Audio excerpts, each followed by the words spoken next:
Morning বন্ধুরা, কেমন আছো সবাই? আশা করছি তোমরা সবাই ভালো আছো, আর আমিও ভালো আছি।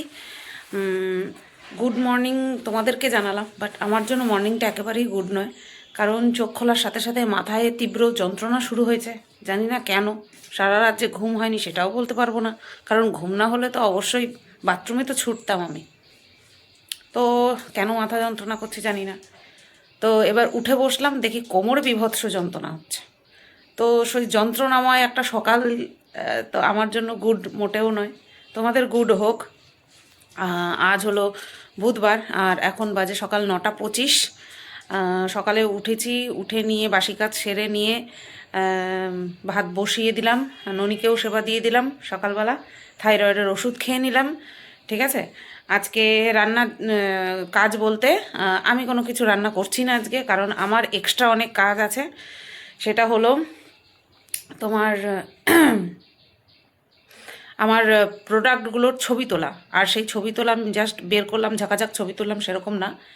এই ছবিগুলো খুব মানে শৌখিনভাবে তুলতে হয়। সেটা হচ্ছে এই তোমার লাইটটা অন করে, বড় লাইটটা অন করে, একটা বেশ ভালো সারফেসের উপরে গয়নাগুলোকে রেখে সেটাকে ভালো করে ছবিটা তুলে প্রচুর সময় লাগে।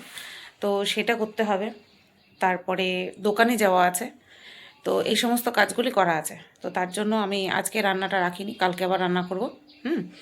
তো চলো আবার পরে আসছি, কারণ এখন যতটুকু হাতে সময় আছে গয়নাগাটিগুলো বের করে আমি যদি বক্স কিনতে পারতাম বেশ কয়েকটা। আমি ভাবছি কি জানো তো, এই যে এই জিনিসগুলো এই রকম জিনিস না, মানে প্লাস্টিকের মুখওয়ালা, মুখ থাকে না, এগুলো তো এরকম ড্রয়ার টাইপের, ওগুলো মুখওয়ালা কয়েকটা যদি বাক্স আমি কিনতে পারতাম।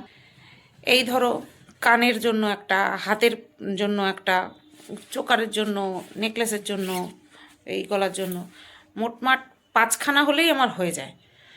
দেখছি 5খানা যদি আমি বাজারে যাব, তো আজকে বাজার থেকে যদি 5খানা এরকম কিনে আনতে পারি, তাহলে আমি ওই প্লাস্টিকের মধ্যে রাখি না, আমার খুব অসুবিধা হয়। তো ওই রকমভাবে যদি রাখি তাহলে জায়গাটা খাবে ঠিকই, কারণ প্লাস্টিকে করে নিয়ে আমি আলমারির মধ্যে ঢুকিয়ে রাখি। কিন্তু ওই বাক্স যদি মধ্যে রাখি তাহলে বাক্সটা একটা আলাদা জায়গা খাবে, সেটাও আমি বুঝতে পারছি। বাড়িতে অনেক জায়গা, প্রচুর জায়গা ঘরে রেখে দেব। দেখা যাক, আজকে যাই, বড় বড় কয়েকটা আমার মতন, মানে আমার মতন না সাইজে, আমার প্রয়োজন মতন বড় নিয়ে আসবো আমি। ঠিক আছে, তো চলো পরে আসবো ওখানে আবার। তো দেখো বন্ধুরা, বাজার থেকে চলে এসেছি। বাজারে যাওয়ার সময় কোনো ভিডিও করিনি, এসে তারপরে এই যে ভিডিও শুরু করলাম, ড্রেস চেঞ্জ করে নাইটি পরে নিয়ে তারপরে কিন্তু ভিডিও করা শুরু করলাম। তো এই যে দেখো, আমি বাক্স নিয়ে এসেছি, অর্ডারের মাল নিয়ে এসেছি, বাক্স নিয়ে এসেছি। তারপরে হচ্ছে তোমার একটু কুল নিয়ে আসলাম অল্প করে, দেখে খেতে ইচ্ছা করলো তার জন্য। তো এই যে এইবার আমি সব পোটলাগুলো বের করব, আলমারিতে রেখে দিয়ে আমি গুছিয়ে গুছিয়ে সমস্ত পোটলাগুলো, আর এখন এই পোটলাগুলো খালি করব। আর দেখো, এই যে 4টে বাক্স এনেছি আমি, ভাবছিলাম যে 5টা আনবো, তো 4টে নিয়ে এসেছি। তো এখন তো আপাতত 4টের মধ্যেই হয়ে গেছে, দেখা যাক ভবিষ্যতে কি হয়। তো এই যে দেখো, একটার মধ্যে রাখলাম হচ্ছে হাতের জিনিস, যেমন ধরো চুড়ি, চূড়, বালা, মান্তাসা, এইগুলো সব একটার মধ্যে রাখলাম। আর হচ্ছে তোমার সমস্ত হাতের জিনিস, ঠিক আছে। আর আংটি, হাতের যেগুলো হয় আর কি, আংটি, মান্তাসা, চুড়ি, চূড়, বালা, এইগুলো। তারপর আরেকটা বাক্সের মধ্যে রেখেছি হচ্ছে নেকলেস আর চোকার। আরেকটা বাক্সের মধ্যে রেখেছি হচ্ছে বড় লম্বা চেনগুলো, লং নেকলেসগুলো, ঠিক আছে। আর আরেকটার মধ্যে রেখেছি হচ্ছে তোমার কি রেখেছি, কানের দুল। তো এইভাবে ভাগ ভাগ করে রেখেছি 4টের মধ্যে। যেগুলো বড় বড়, মানে ধরো এই যে তোমার চূড়, চূড় তো আমি এক এক বাক্স করে নিয়ে আসি, তো সেই কারণে কিন্তু চূড়ের পরিমাণ বা বালার পরিমাণটা অনেকটা বেশি হয়। তো তারপরে স্টোনের ব্রেসলেট, এই সমস্ত কিন্তু একটা ছোট ছোট আইটেম কিন্তু দেয় না, একটা এক পিস করে কিন্তু কখনো এই যারা কিনা আর কি পাইকারি বিক্রি করে তারা কিন্তু দেয় না। আর যদি আমি সিঙ্গেল পিস নিতে যাই তাহলে কিন্তু আমার রেগুলার যে কাস্টমারের কাছ থেকে যেই প্রাইস নেয় সেই প্রাইসই কিন্তু নেবে। এটা কিন্তু তোমাদের সবার জানা, কারণ তোমাদের সবার এই সমস্ত বিষয়ে যদি ব্যবসা নাও করো তাহলেও কিন্তু আইডিয়া আছে, আমি জানি। তো আমার ক্ষেত্রেও কিন্তু সেম। তো এই কারণেই কিন্তু আমাকে অনেক টাকার মাল তুলতে হয়। তো যাই হোক, তোমরা নেও, তার জন্যই কিন্তু আমি কিন্তু তোলার সাহস পাই, মাল তোলার সাহস পাই, নতবা কিন্তু আমি তো পারতাম না। না, প্রথম দিন যেদিন আমি বাজারে যাই সেদিন আমি কত টাকার মাল তুলেছি সেটাও আমার মনে আছে। আছে। আর এখন টোটাল মাল তুলতে তুলতে 2 লক্ষ টাকার মাল আমি তুলে ফেলেছি, ঠিক আছে। হ্যাঁ, 2 লক্ষ টাকা কিন্তু আমি ইনভেস্ট করে ফেলেছি এই ব্যবসাতে। কম বেশি আমি যদি হিসাব করি আরও বেশি বেরোবে আমি জানি, কারণ বহু আগে আমি হিসাব করেছিলাম, তখনই যে আমার তো মাথায় হাত পড়ে গেছে যে আমি এত টাকার মাল কিনে ফেলেছি, বাপরে বাপ। আর লোকে মনে করে কি না কি, হ্যাঁ এত টাকা নেয়, এত দাম নেয়, এত দাম নেয়, কিন্তু আসলে যে একটা জিনিস কিনতে গেলে তার ঠিক কীরকম, আর আমি যে এক পিস কিনি না সেটা তারা না বোঝে না।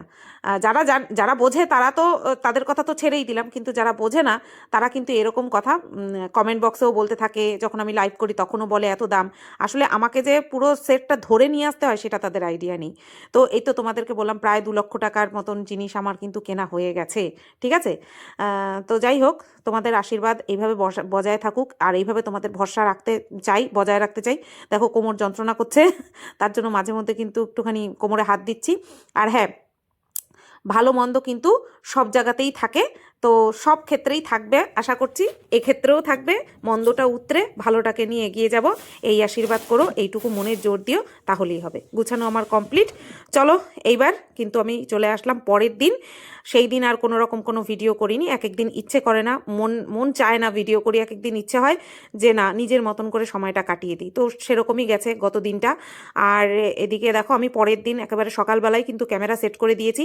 একদিন যদি আমি ভিডিও না করি সেই দিন আমার তারপরের দিন ছন্দপতন, তার কাটা লাগে, মানে যেন তার কেটে গেছে, দিনের তার কেটে গেছে, কোনো মিল খুঁজে পাচ্ছি না, এইরকম ফিল হয়। এই কারণে কিন্তু সকালবেলা উঠেই একেবারে ক্যামেরা সেট করে দিয়েছি।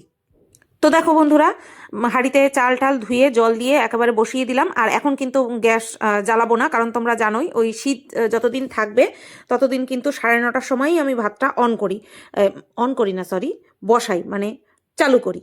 বুঝতে পারছো আমি কি বলতে চাচ্ছি? আরে হ্যাঁ, তোমরা বুঝতে পারছো।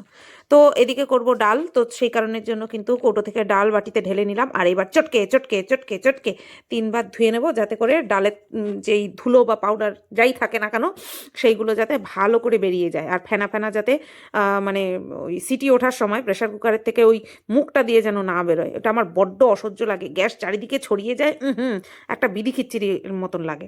তো যাই হোক, সেই কারণের জন্য ভালো করে চটকে ধুয়ে তারপরে দিয়ে দিলাম প্রেশার কুকারের মধ্যে ডাল আর জল পরিমাণ মতন। আর এখন দেবো কিন্তু লবণ, ঠিক আছে। লবণটা দিলে ডালটা খুব সুন্দর সেদ্ধ হয়। তো এই তো মাঝেরটার মধ্যে বসিয়ে দিয়ে একদম গ্যাসটা কমিয়ে দিয়ে এইবার চলে যাব নেক্সট কাজে। নেক্সট কাজটা হলো হচ্ছে তোমার সব কিছু বের করে নিয়ে আসা ফ্রিজের থেকে। হ্যাঁ, নিয়ে আসলাম প্রথমে শেরু বাবার জন্য দইয়ের প্যাকেট নিয়ে এসছে, সেটা ফ্রিজে ছিল, সেটা নিয়ে আসলাম। লাল বাটিটা নিয়ে আসলাম, দেখো ছোট্ট লাল বাটিটা এখান থেকে দেখা যাচ্ছে, ওটার মধ্যে আছে মাছ। আর হাতে করে নিয়ে আসলাম শাকের পোটলা, প্রথমে রেখে দিয়েছি। তারপরে নিয়ে আসলাম একটা বাটিতে রয়েছে আগের দই, আর আরেকটা জানি কি নিয়ে আসলাম, দেখতে পাইনি, ভুলে গেছি, ভয়েস ওভার দেওয়ার সময় ভুলে গেছি। তো একটা একটা করে কিন্তু সব জিনিস আমি নিয়ে এসেছি। আর আগের দিন শাশুড়ি মা দিয়েছিল হচ্ছে কচু বাটা আর হচ্ছে চচ্চড়ি। তো কচু বাটাটা কিন্তু দারুণ হয়েছিল, সাথে ঝাল যা হু হা করেছি। আর চচ্চড়িটা খুব ভালো হয়েছিল। তো চচ্চড়ি যতটুকু আছে ততটুকু দিয়ে কিন্তু আমি সকালের ভাতটা গটকে দেবো। আমি কিন্তু এই ভাষাতেই বলি, গটকে দেবো মানে গিলে ফেলবো, মানে খেয়ে নেবো। আর এদিকে দেখো বড় বাটিতে কিন্তু শেরু বাবার দইটা ঢেলে নিলাম। আর একটা ছোট বাটিতে, যেই বাটিটাতে মধ্যে অলরেডি দই ছিল তার মধ্যেই কিন্তু পরিমাণ মতন দই ঢেলে দিলাম, ঠিক আছে। ওইদিকে ডাল সিদ্ধ বসিয়ে দিয়েছি প্রেশার কুকারে, আর ভাতের জন্য তো চাল জল রেডি করেই দিয়েছি। টাইম হলে পরে গ্যাসটা টুক করে অন করে দেবো। আর এখন কাটবো হচ্ছে শাক, কুচাবো শাক। তো তার আগে কিন্তু ওই যে সসপ্যানটা নামিয়ে নিয়েছি, বটিটাও বের করে নিলাম, আর থালাটাও নিয়ে নিয়েছি। প্রথমে তো শাকটাকে আর কি যতটুকু খাবো সেইটুকু কেটে নেব। লাল শাকের এই একটা ভালো জিনিস, আটি বাঁধা থাকে, তো এটাকে একটা একটা করে বাছতে হয় না, একদম একটা জায়গা থেকে এরকম কেটে নিয়ে রেখে দিলেই আর গোড়াটা ফেলে দিলেই হয়ে যায়, ঠিক আছে। কিন্তু বেতো শাকে বা মটর শাক এগুলো কিন্তু খুব সময় লাগে, পাট শাক এগুলো কিন্তু ছাড়াতে হয়, ঠিক আছে। আর লাল শাকের এই একটা সুবিধা। তো চলো গোড়াটা কেটে নিলাম, তারপরে বটিটাও ধুয়ে নিলাম, কারণ এখন কুচাবো সেই কারণের জন্য। তো চলো শাকটাও এবার ভালো করে ধুয়ে নিই। শাকের পরিমাণটা এতই যে আমাদের দুজনের জন্য কিন্তু অনেকটা, ঠিক আছে। তো যাই হোক, বেশি বেশি করে খেয়ে নেবো, আর যদি থেকে যায় পরের দিন খেয়ে নেবো, কী অসুবিধা, তাই না। তো ভালো করে কিন্তু ধুয়ে নিচ্ছি শাক ঠাক, তোমরা সবাই আমি জানি তোমরাও ভালো করে ধুয়ে নাও। আর শাকটা দেখো দেশি একেবারে, তাই না? তো এটা কিন্তু এনেছে 2 দিন, কিন্তু এক ফোঁটাও কিন্তু কিচ্ছু হয়নি, মানে একটুখানি যে শুকিয়ে যাবে এরকম এরকম কিচ্ছু হয়নি। তো চলো, মোটামুটি 2বার করে ধুয়ে নিয়েছি। কিছু কিছু শাকে থাকে প্রচুর পরিমাণে মাটি থাকে, আবার কিছু কিছু শাক কিন্তু অলরেডি পরিষ্কার থাকে। তো এটা কিন্তু সেরকমই পরিষ্কারই ছিল, তাও কিন্তু আমি 2বার ভালো করে, এই দেখো কিরকম ঝাড়া মেরে মেরে মেরে মেরে ধুয়ে নিচ্ছি, যাতে করে একটুও অসুবিধা না হয়। আজ পর্যন্ত আমি যত রকমের শাক করেছি, যতবার করেছি, কোনো সময় কিন্তু মুখে আজ পর্যন্ত বালি বাঁধেনি। আমি কিন্তু এত ভালো করেই ধুই। আগে তো বালতিতে করে ধুতাম কলপারে গিয়ে, তারপরে ভাবলাম যে কলপারে কী করতে যাবো, এখানেই তো ধোয়া যায়, তাই না? আর ওই যে ছাঁকনিতে যা পড়বে সেগুলো নিয়ে ফেলে দেবো, হয়ে গেল। তো চলো এবার কিন্তু শাকটা কুচিয়ে নিই। এই যে দেখো বসে পড়লাম শাক কুচানোর জন্য। বটিও কিন্তু ধুয়ে নিয়েছি, দেখতেই পেয়েছো। শাকটা যখন কাটবো, একটা মাঝখান থেকে ফালি দেবো, পুরো মাখন, পুরো মাখনের মতন শাক।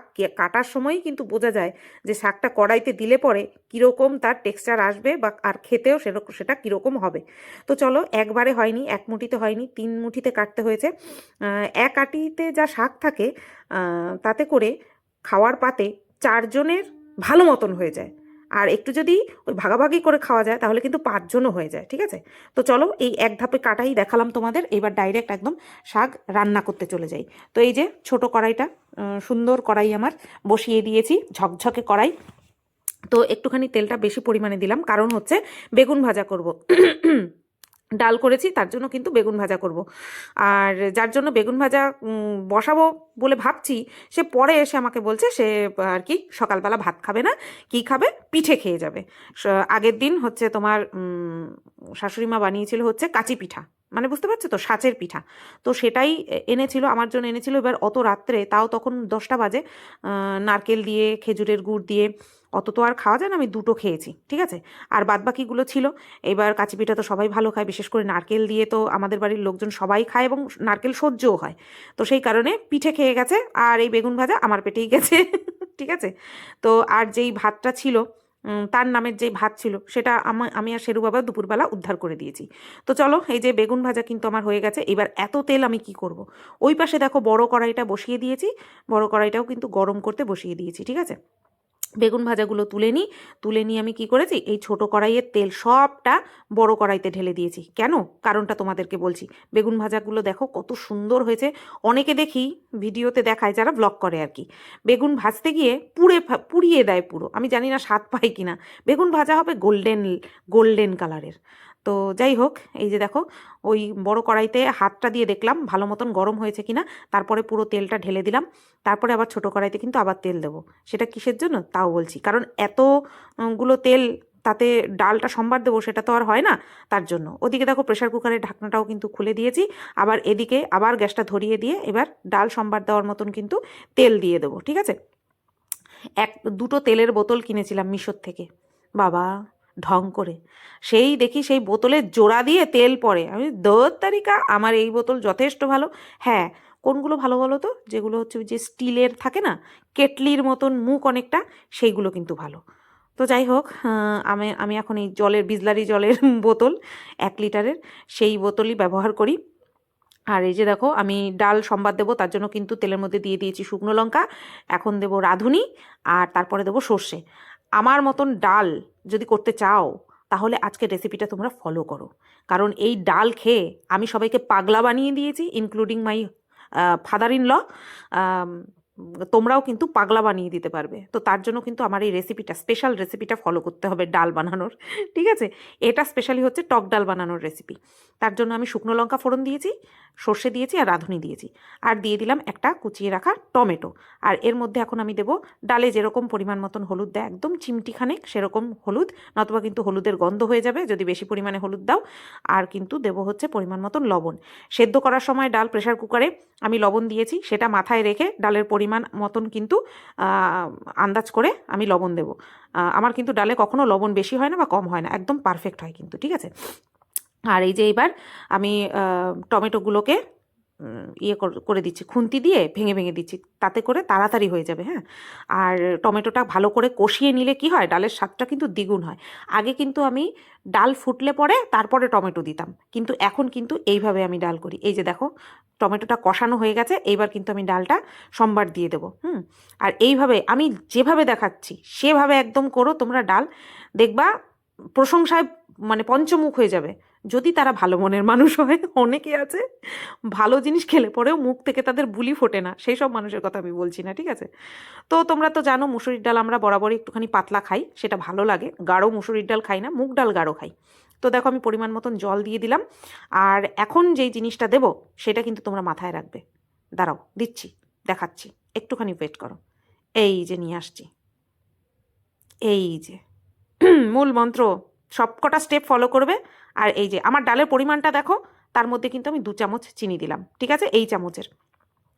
তো এই যে চিনিটা দিলাম না, এতে করে ডালের স্বাদ যে কি ভালো হয়, যারা খায় তারা শুধু বলে কি যে খেলাম, অমৃত। বিশ্বাস করো, এক চুল বাড়িয়ে বলছি না, এক চুল বানিয়েও বলছি না, বাড়িয়েও বলছি না, সত্যি কথা বলছি। আর এই যে ফুটে উঠলেই ধনেপাতাটা কিন্তু দিয়ে দেবে। আর অবশ্যই কিন্তু ধনেপাতা কুচিয়ে জলের মধ্যে রাখবে, নতবা কষের জন্য কিন্তু ডালটা কালো হয়ে যাবে। একদম সেম প্রসেস ফলো করবে, ব্যাস আর কিচ্ছু না। এইবার কিছুক্ষণ ফুটিয়ে নিয়ে জাস্ট তারপরে কিন্তু ডালটা তোমরা নামিয়ে ফেলতে পারবে, ঠিক আছে? এই ডালের রেসিপিটা কিন্তু অবশ্যই করে ফলো করবে। আর রিভিউ যা আসবে সেটা কিন্তু আমার সাথে কমেন্ট বক্সে শেয়ার করবে, ঠিক আছে? তো চলো, এইবার করব হচ্ছে শাক। সেই ছোট কড়াইটাই আর কি আমি কিন্তু ধুয়ে ঠুয়ে আবার বসিয়ে দিয়েছি। দেখো কাঁচা লঙ্কা আর রসুন কুচি আমি দিয়ে দিলাম ফোড়ন হিসেবে। এটা সুন্দর করে ভেজে নেব। তারপরেই কিন্তু আমি দূরে চলে গেছি, দেখো কড়াই কোথায় আর আমি কোথায়, কারণ কাঁচা লঙ্কা ফাটফাট ফাটফাট করে ফাটবে তার জন্য। তো চলো, সুন্দর করে ভাজা হয়ে যাক, তারপর আবার আসছি। এই যে দেখো, একদম পুড়িয়ে ফেলবে না কিন্তু, আমি তোমাদেরকে আজকে লেসন দিচ্ছি রান্নার। তো এইবার দিয়ে দিলাম আমার মাখনের মতন লাল শাক, দেশি লাল শাক দিয়ে দিলাম। আর এখন এর মধ্যে পরিমাণ মতন লবণ আর হলুদ দিয়ে কিন্তু ভালো করে কষিয়ে নেব। কষাতে কষাতেই দেখবা তেল বলছি, সরি, জল ছেড়ে গেছে। কতখানি ভালো শাক এটা তোমরা এবার বুঝতে পারবে। চলো এবার পরিমাণ মতন লবণ দিয়ে দিই। আর আমার দেখেছো কত সুন্দর ভালো অভ্যাস, আমি কখনো কিন্তু হাত নাইটিতে মুছি না, সব সময় ওই ন্যাকড়ার মধ্যে মুছি। অবশ্যই ধোয়া হাত, এমন না ময়লা হাত মুছে দিলাম। আমার তো কতবার যে বেসিনে চালাতে হয়, জলে আমি হাত ধুই, তার কোনো ঠিক ঠিকানা থাকে না। তো যাই হোক, এই যে লবণ দিয়ে দিয়েছি পরিমাণ মতন। আর এই দিয়ে দিলাম কিন্তু হলুদ। শাকেও কিন্তু চিনি দিতে হয়, নতবা কিন্তু পানসা ভাব থাকে। নিপা আন্টি এসছিল, মনে আছে? শাক খেয়ে অজ্ঞান হয়ে যাচ্ছিল। সেদিন আমি করেছিলাম হচ্ছে বেথো শাক বেগুন দিয়ে, শাক মুখে দিয়ে বলছে অমৃত খাচ্ছি। প্রত্যেকটা রান্নারই কিন্তু নিজস্ব একটা প্যাটার্ন থাকে। যখন আমি আমার কোনো একটা স্পেসিফিক রান্নার খুব প্রশংসা পাই, তখনই কিন্তু সেটা তোমাদের সাথে শেয়ার করি। যেরকম কিনা দই কাতলা, যেরকম কিনা ডাল, যেরকম কিনা শাক, যেরকম কিনা তেলকই, এরকম বহুত কিছু আছে, যেরকম কিনা বাঁধাকপি, যেরকম কিনা চচ্চড়ি, সব কিছু। দেখো কষতে কষতেই কিন্তু জল ছেড়ে দিয়েছে, দিয়ে দিলাম ঢাকনা। আর এই যে দেখো শাক কিন্তু আমার রেডি, জল শুকিয়ে গিয়ে একদম পারফেক্ট হয়ে এসছে। এই অবস্থায় কিন্তু শাক নামাতে হবে, নতবা এর আগে নামালে কিন্তু শাকের থেকে জল ছাড়বে। প্রথমে বোঝা যাবে না, শাক ঠান্ডা হয়ে গেলে কিন্তু বাটিতে জল ছেড়ে যাবে, মানে যেই পাত্রে রাখবে। আর এদিকে দেখো তেলাপিয়া মাছ করব, তো তেলাপিয়া মাছের মধ্যে কিন্তু লবণ হলুদ মাখিয়ে রেখেছি। মাছের জন্য পেঁয়াজ আর টমেটো কেটে রেখেছি। আর রসুন দেখো থেতো করেছি, রসুন থেতো করেছি কি দিয়ে, এই যে নোড়াটা দিয়ে ভালো করে মেজে ঘষে নিয়ে তারপরে কিন্তু আমি থেতো করেছি। আর আজকে আর ওপরে যাইনি শাশুড়ি মার কাছ থেকে থেতনিটা আনতে। আমি ভাবলাম স্ল্যাব রয়েছে, নোড়া রয়েছে, এত সুন্দর থেতো করে দেবো না, যেটা কিনা থেতনিতেও হবে না। তো যেমন বলা তেমন কাজ হয়ে গেছে। গরম গরম শাক ভাজাটা আমি বাটিতে নামিয়ে রাখছি। এখান থেকেই আমি টিফিনের জন্য দিয়ে দেবো, দুপুরবেলা যে খাবে সেই টিফিনের জন্য দিয়ে দেবো, ঠিক আছে? চলো, অনেকক্ষণ ধরে কথা বলছি তোমাদের সাথে। আমি জানি আমি যখন ভিডিও শ্যুট করছি আমার যে কতখানি ভয়েস ওভার দিতে হবে। মাঝে মধ্যে মুড হয় জানো তো ভয়েস ওভার দেওয়ার, আবার মাঝে মধ্যে মনে হয় ভয়েস ওভার দেবো না, আজকে ডাইরেক্ট কথা বলি। তো এই দেখো কড়াইটা জলের মধ্যে ভিজিয়ে দিলাম, তাতে করে কি হবে, একদম একটা ডলা দিলেই কিন্তু কড়াইটা ঝকঝক করবে। আর এইবার বড় কড়াইটা বসিয়ে দেব মাছ ভাজা করার জন্য, ঠিক আছে? চলো কড়াইটা গরম করব ভালো করে, আরও একটুখানি তেল অ্যাড করব, তারপরে এই যে সুন্দর সুন্দর সাইজের তেলাপিয়া মাছ, আমার যে তেলাপিয়া মাছ কী ভালো লাগে। তবে হ্যাঁ, মার মতন অত ভালো রান্না করতে পারি না, বিশ্বাস করো। তেলাপিয়া মাছ, চিংড়ি মাছ, ভোলা মাছ, আমোদি মাছ, আমার মা যে কী ভালো রান্না করে সে কি বলবো।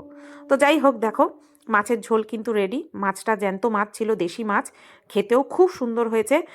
ধনেপাতা দিয়ে করেছি, রসুন থেতো করে ফোড়ন দিয়েছি, কালো জিরা আর রসুন থেতো করে ফোড়ন দিয়েছি, ব্যাস রেডি। তো দেখো বন্ধুরা, রান্নাঘর পরিষ্কার করা কিন্তু কমপ্লিট। ভাত আছে হাঁড়িতে, ঠিক আছে। আজকে আর চাল ভেজালাম না, অল্প অল্প করে খেয়ে নেবো, মানে আমিও অল্প খাবো, শেরু বাবাকে ঠিক মতন দেবো। একবেলা একটুখানি কম খেলে অসুবিধা হবে না। বাজে 11:43 আর সব কাজ কমপ্লিট হলো। এটা খুলতেও পাচ্ছি না, আবার পরেও থাকতেও অস্বস্তি লাগছে। গরমটা এই ঠান্ডাটা কমে এসছে তো তার জন্য। তো যাই, এবার ঘরে যাই। ঘরে গিয়ে 2 ঢোক জল খেয়ে তারপরে ফটো পোস্ট করতে হবে, ফটো তুলতে হবে, ঠিক আছে। গয়নার ফটো তুলতে হবে। চলো যাই। কালকে রাত্রেবেলা কাজল পরেছিলাম একটু ডিপ করে, তাই কি সুন্দর আভা রয়ে গেছে। অনেকে বলে কাজল ঘেটে গেলে ভালো লাগে না, আমার এরকম একটুখানি স্মাচ হয়ে যাবে, আমার বেশ ভালো লাগে দেখতে। এরকম তো স্মাচ লোকে এমনিতেই করে। দেখো বন্ধুরা, আমার হেডফোনের একটা এক সাইড কামড়ায় কি করছে। কিরে, এটা কে করছে? হ্যাঁ, এটা কে কে ক্ষতি করছে? এটা কে করছে? এটা এটা কে কামড়াইছে? হ্যাঁ, কিরে, কে করছে? এটা কে? এটা কার দাঁত? এটা কার দাঁত? কার এটা? গুড ইভিনিং বন্ধুরা। সকালের পরে সব 11:43 বাজে। এই তখনের পরে আবার এই এখন আসলাম, দেখছিলাম ফোনে কার্টুন। কটা বাজে দেখো, 6টা 8 বাজে, সন্ধে 6টা 8 বাজে। আর এদিকে আমি নিয়ে বসলাম চা। অনেকক্ষণ পর আসলাম।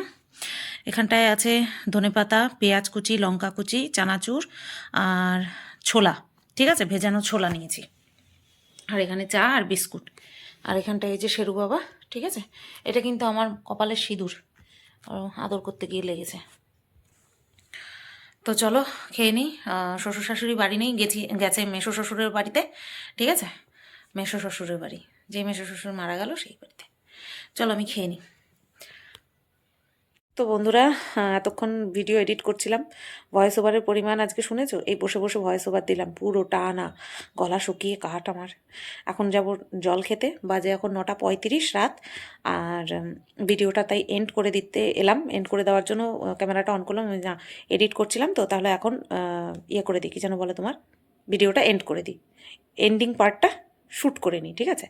তো এখনও ভাত বসাইনি, ভাত বসাবো। ভাত ওপরে হাঁড়িতে বেশ কিছুটা ভাত রয়ে গেছে, তো সেই কারণের জন্য ওপরে ভাতটা আগে খেয়ে সাবার করে নিই, বা একটুখানি আমার আন্দাজ হয়ে নিক যে কতটা আর ভাত করা লাগবে, তারপরে গিয়ে ভাত বসাবো। আর এখন তো ম্যাক্সিমাম দিন ইনস্ট্যান্ট ভাত রান্না করছি, মানে চাল ভিজিয়ে রাখতাম না আগে, তো সেটা এখন আর করছি না। করছি যদি প্রয়োজন পড়ে, তাহলে ইনস্ট্যান্টও ভাত রান্না করছি, বুঝতে পারছো? তো ঠিক আছে, চলো আজকের ভিডিওটা তাহলে এই পর্যন্তই রাখলাম। বাবা কষ্ট হয়ে গেছে। সবাই তোমরা ভালো থেকো, সুস্থ থেকো।